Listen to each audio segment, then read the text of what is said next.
अक्टूबर का महीना mental health awareness का महीना है और इसमें आज की इस वीडियो में मैं बात करूंगी ख़वातीन की मेंटल हेल्थ के बारे में कि ख़वातीन के क्या हकूक़ हैं, क्या उनको अपने हकूक़ के बारे में आगाही है, क्या उनको आज़ादी है कि वो अपने हकूक़ का इस्तेमाल कर सकती हैं और अपने जिस्मानी और ज़हनी इस्तेसाल से बच सकती हैं। तो इस वीडियो में मैं इस बारे में गाइड करूँगी।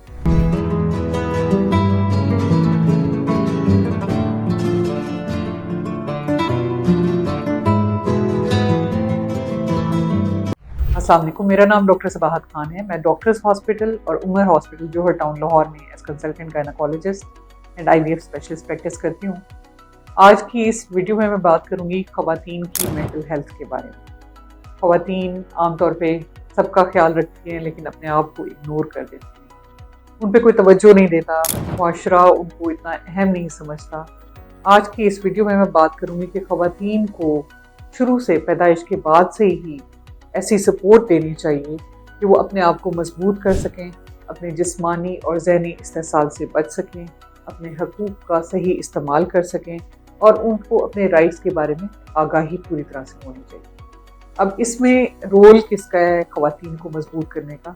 सबसे पहले वालिदैन का, जो अपनी बच्चियों को इस तरह से पालें पोसें, इस तरह से उनको सपोर्ट करें कि आगे जाके उनको लाइफ में कभी मुश्किल का सामना ना करें। सबसे पहले मैं बात करूंगी कि बच्चियां जब पैदा होती हैं तो उनको कैसे हम सपोर्ट कर सकते हैं कि जिससे उनकी पर्सनैलिटी इतनी पावरफुल हो जाए कि कोई भी उनको नुकसान ना पहुंचा सके। उसमें यह है कि बच्चियों को इतना प्यार दिया जाए, उनकी इतनी केयर की जाए कि उन्हें ये ना लगे कि हम किसी से कम हैं। अक्सर घरों में मैंने देखा है कि बेटे और बेटी में फ़र्क किया जाता है, बेटे को ज़्यादा प्यार किया जाता है, बेटी को उसकी निस्बत कुछ कम। कुछ घरों में खाने के वक्त भी पहले बेटे की प्लेट में बोटी डाली जाती है, बेटी के लिए बचे या ना बचे इससे कोई फ़र्क नहीं पड़ता। हर चीज़ में गिफ्ट पहले बेटे को दिया जाता है, फिर अगर बेटी के लिए कुछ बच जाए तो फिर उसके हिस्से में आता है। यानी मैंने वाज़ेह फ़र्क देखा है कि बेशक मेल्स की इम्पोर्टेंस है लेकिन फीमेल्स भी कम नहीं है, उनकी इम्पोर्टेंस भी उतनी ही है जितनी बेटियों की इम्पोर्टेंस है।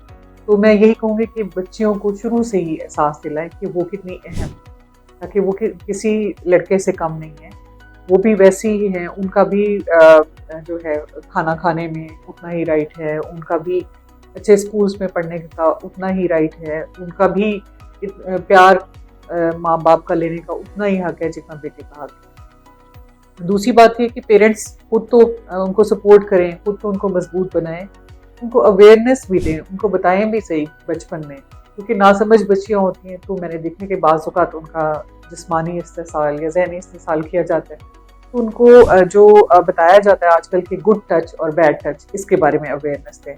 उन्हें बताएं कि किन रिश्तों के साथ उन्होंने अटैच रहना है और किन से दूरी इख्तियार करनी है।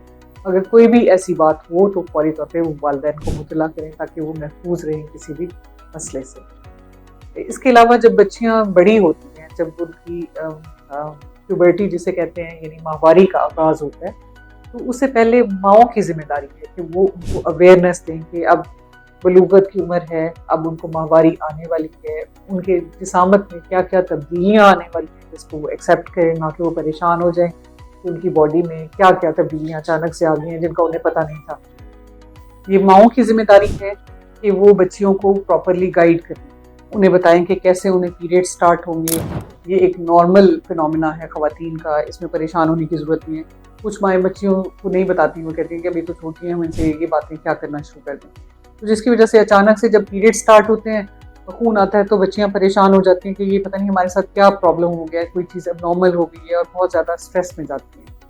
इस एज में बच्चियों के अंदर हार्मोनल चेंजेस आ रहे होते हैं जिसकी वजह से अक्सर मैंने देखा है नौजवान बच्चियों में चिड़चिड़ापन, इरिटेबिलिटी, रूडनेस ज़रा ज़्यादा होती है क्योंकि उनकी बॉडी में चेंजेस आ रहे होते हैं, उनका जिस्म एक स्ट्रेस से गुजर रहा होता है।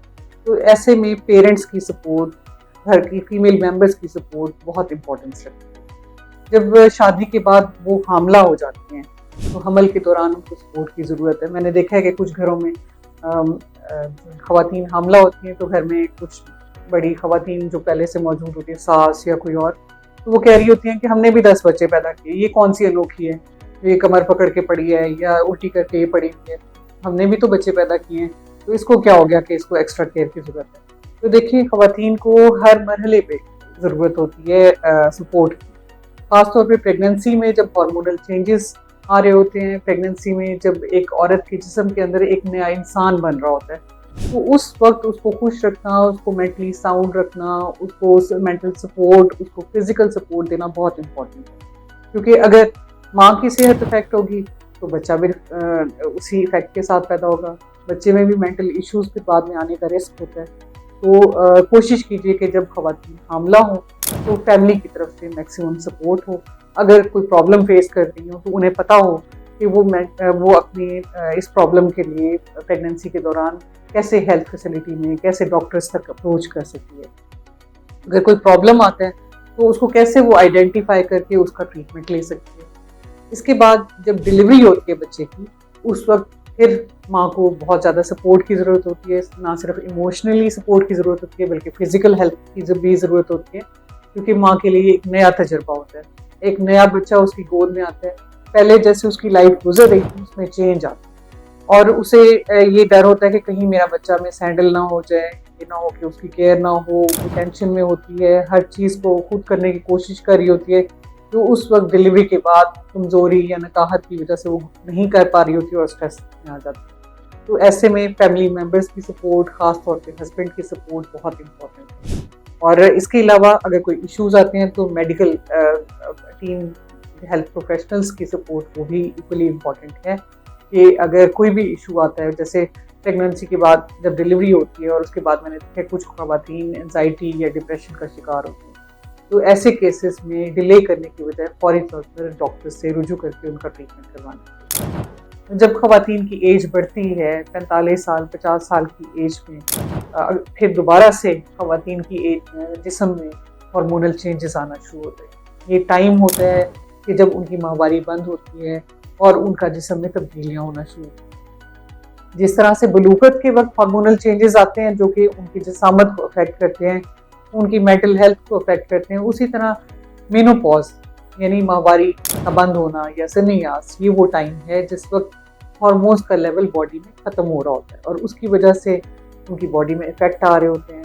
उनके मूड स्विंग्स, चिड़चिड़ापन आ रहा होता है, बाज़ औक़ात उनको हड्डियों में दर्द हो रहा होता है, बाज़ औक़ात उनको हॉट फ्लैशेस हो रहे होते हैं, स्वेटिंग होती है, सर से पाँव तक गर्मी होती है, चिड़चिड़ापन होता है, मेमोरी लॉस होता है, चीज़ें भूलना शुरू हो जाती है। तो ऐसे में मैंने देखा है कि बजाय ये कि उनको सपोर्ट किया जाए, हर कोई उनको लान तान करना शुरू कर देता है कि तुम तो ऐसी हो, इस एज में भी तुम्हें याद नहीं रहता, कोई तुम बात प्रॉपरली कर नहीं सकती, कोई हेल्प या सपोर्ट नहीं करती और इस वक्त हर वक्त अपना कमर पकड़ के लेटी रहती हो कि दर्द हो रहा है, हड्डियों में दर्द हो रहा है, ये सारे बहाने। तो इस तरह करने की बजाय चाहिए कि इस कंडीशन में ख़वातीन को सपोर्ट किया जाए ताकि उनकी मेंटल हेल्थ और उनकी फिजिकल हेल्थ मेंटेन रहे। ख़वातीन एक अहम मकसद के लिए अल्लाह ताला ने औरत को पैदा किया है। जितनी ज़्यादा औरत की केयर की जाए, आपका घराना खुशहाल हो।